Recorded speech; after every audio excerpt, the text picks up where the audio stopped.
I, 24F, am a bit paranoid when it comes to money. I didn't grow up in poverty, but times are tough, and the idea of living paycheck to paycheck makes me uncomfortable. It's important to mention that now I have a stable, good-paying job, but I struggled a lot during college since my parents weren't able to save enough for my college fund, so I worked crappy jobs, and I was constantly exhausted during those years. I still ended up in some debt, and I want to be free of it as soon as possible. It's also important to mention that I come from a pretty religious family. When I landed this job, I decided to start an emergency fund. I put aside a few $100s every month so, in case anything happens, I get sick, I lose my job, etc., I will not end up in more debt or even worse. The only people who know about it are my sister, who also plans to start her own emergency fund after she graduates and lands a good job, and me. I 100% trust my sister, so I think my aunt or someone else overheard us talking about it. Now the issue is, my cousin's 22M, GF, 22F, is pregnant, and they decided to keep it even though they know damn well they can't afford it. None of them has a stable job, inheritance, anything. A few days ago he came to ask me to give him my emergency fund since he is having an emergency. I was speechless. I asked him what was he talking about, even though I knew, but I couldn't believe someone could have this audacity. He told me he knew I have some savings and he desperately needs them. He didn't even mention giving the money back. I told him those are my savings for when I am having an emergency, but he pulled the family helps family card. I still said no. While I understand they are in a difficult situation, I still think it's not fair that I am asked to pay for his mistakes. I told him they should think more about what they are going to do in the future and how are they going to support this child if none of them has a stable income, and even if I give them my savings, those money are enough for only a few months. For me, for a family of 3, even less. I did not mention abortion, adoption or anything, just that they are irresponsible for having a kid when none of them is financially stable. He eventually left me alone, but started to tell the rest of the family that I told him to get rid of the baby, which is not true at all. My parents and my sister are on my side, but the rest of the family started harassing us and calling me a godless idiot. So, am I the idiot for keeping my savings? Not the idiot. His lack of planning is not your emergency. This story is also a good example of how letting other people tell your story usually works against you. For the members of your family that you care about, I would reach out to them and clear up any misconceptions. Obviously, the people calling you godless are probably not the people you want around. You could even say that you meant adoption. I'm religious and I don't know of anyone that has a problem with giving up a baby for adoption. Not the idiot. In my opinion, it doesn't matter who would tell the story, what they'll hear is cousin needs financial help and OP didn't help him, even though she has the money to do it. Respectfully, that is just not true. It always matters who tells the story first. That is just propaganda 101. You have probably heard the phrase, let's get out ahead of this. In TV shows, it often is used to portray a government or corporation saying they should own up to impropriety before a news organization breaks the news. They do this because it is better for them to spin it in a way that is beneficial before someone else breaks the same story, but includes tiny details that spin the story in a negative way. If his family thinks you are so awful, why aren't they handing over their own cash? I don't know if anyone else besides my parents has any savings, and I don't want to bring this up because I'm afraid I may give them another reason to harass me. Not your job to fund him in any way. OP. Not the idiot. I'm a bit surprised that your pretty religious family didn't give your cousin an earful to get his girlfriend pregnant since they are not married yet. If he couldn't afford a kid, then he should have kept it in his pants. It is your money, not his family help. The family is fine, but what he is asking is for you to support him financially, and if he gets this handout, he'll be back because you got a good paying job. Thank you. They actually were a bit upset with him for getting her pregnant before marriage, and I suspect this is why he lied about my suggestion of abortion. He tried to give them another person to judge. If this was the case, it worked 100%. My fiancé, 31M, and I, 26F, got engaged several days ago.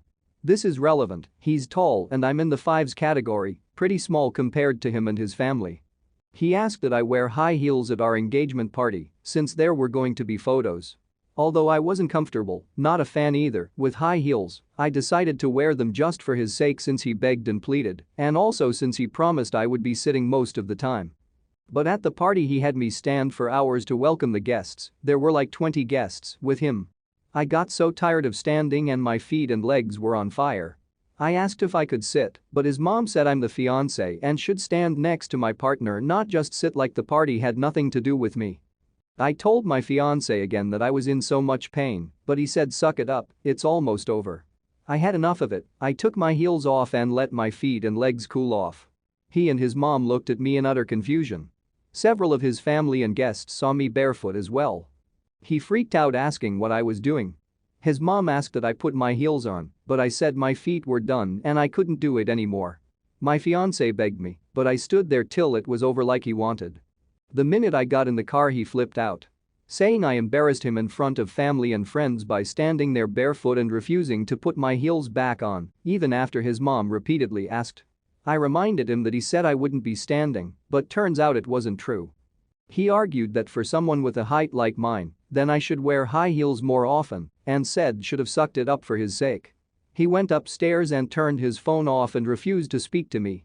I had no intentions of embarrassing him, and I do feel I should have sucked it up, but I think that he wasn't truthful about how long I was expected to stand. Am I the idiot? P.S. He doesn't usually care if I wear high heels and said I should start considering wearing them from now on out because most women wear heels at big occasions like weddings and engagement parties. Not the idiot. Please don't marry this man. That is some serious controlling behavior. Honestly, this is way bigger of a problem than just what happened at the party. Not the idiot, and probably worth rethinking an engagement with a man who has so little concern for your well-being that he will give you the silent treatment for wanting to not be in pain. So, let's just ring this up, shall we? Your fiancé is so comfortable with your height, he freaks if you're seen in public at your natural height.